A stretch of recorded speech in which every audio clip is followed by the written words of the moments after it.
Greetings and welcome to Connect and Thrive, Volunteering NT's new initiative to help enrich lives and connect communities. It is produced for volunteer involving organisations in the NT, but we are hoping that groups Australia-wide will benefit as we explore and troubleshoot the issues that such organisations commonly face. Our penultimate episode is titled The Power of Good Governance in Leading Volunteers, which relates directly to National Standard Number 1. I am certain listeners will find it useful for the next committee meeting. As always, it is narrated by Volunteering NT's Meeta Das. Enjoy. Let's talk about how an organisation's committee is probably one of the most important things in terms of determining the success of a volunteer program. And that's because it's the committee that sets the direction, that has the vision for the organisation. And it's the committee that needs to support a volunteer program, because without the leadership support, even the most passionate volunteer coordinator will struggle to manage a successful volunteer program. And this links to the national standards for volunteer involvement, particularly Standard 1, which says that volunteering must be embedded in leadership, governance and culture. So I've got 10 questions that an organisation's committee needs to be able to answer to ensure a volunteer program success. So question 1, what's the organisation's vision? So what is your organisation all about? And this is a really important thing for you to be able to articulate, particularly for volunteers, because volunteers don't sign up for tasks or jobs. They sign up because they want to make a difference. So what difference is it that your organisation makes to the community? So what's your vision? Question 2, why should a volunteer sign up for your organisation rather than an organisation that does something similar? So what's your point of difference? And why should a volunteer come to you? Question 3, what are your plans or objectives or deliverables for the next financial year, for example? You need clear goals. You need to be strategic. And once you know what your clear goals are, then it's easier for you to see where your volunteers are going to fit into that strategy. Question 4, how many volunteers do you need? And you need to be specific about this. There's no point saying we just need lots more volunteers. How many specifically do you need? Because there's nothing worse than having both underutilised and overutilised volunteers when you don't have enough. And when you have too many, you don't want them to be standing around doing nothing, because they'll leave. They want to feel useful. If they don't feel useful, then they'll leave. Question 5, what specifically do you need them for? So what do you actually want them to be doing? Again, you need to be specific about this. Volunteers want clarity.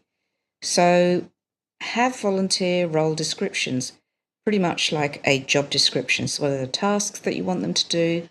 What are the outcomes that you want them to achieve? Question 6, when do you need them? Do you need them all year round? Do you need them just for a few hours? Do you need them for one-off events? Or do you need them for seasonal activities? Maybe you're a sporting club and you have matches or you have seasons that you need them to volunteer for. Question 7, how many volunteers do you already have? So you do need to be able to take stock, and you should have the answer to this question fairly ready to hand to have an understanding of where your volunteers are currently at.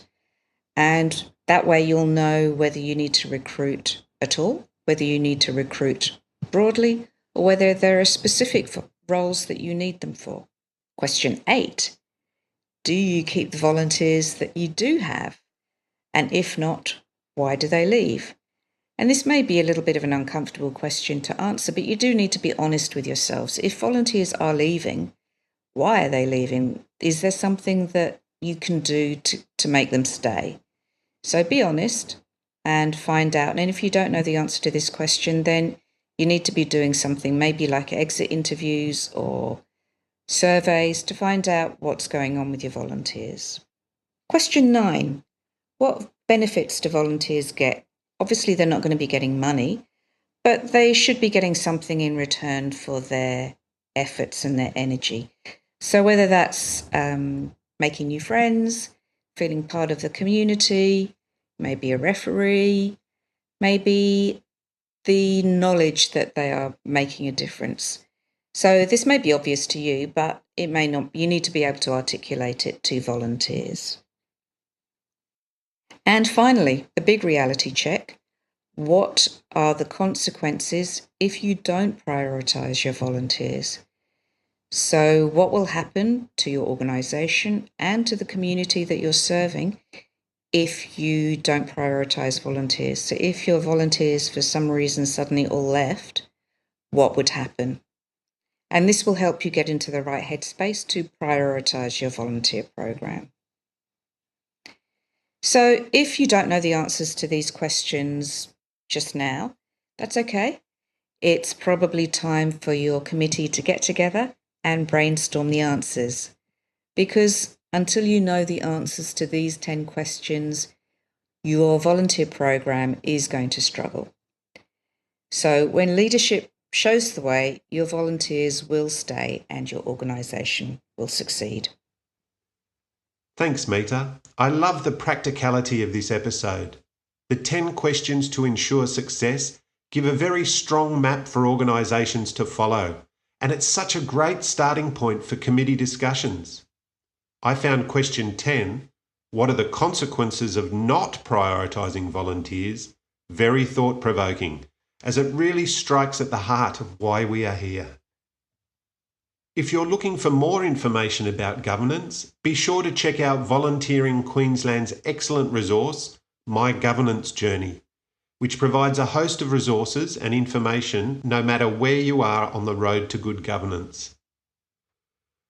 Our final episode will explore insurance. It is perhaps a drier topic than normal, but one which really focuses on how we must place volunteers at the heart of our operations and our legal duty of care to them. For more information and to connect with Volunteering NT, check out our Facebook page. Contact details are in the About tab. We also have a presence on Instagram and LinkedIn. If you'd like to learn more about the National Standards for Volunteer Involvement and to explore other useful tools and resources, make yourself a cup of tea and Google National Knowledge Base for Volunteer Management. From all of us here at Volunteering NT, we'd like to say thanks for listening and we look forward to your continued support.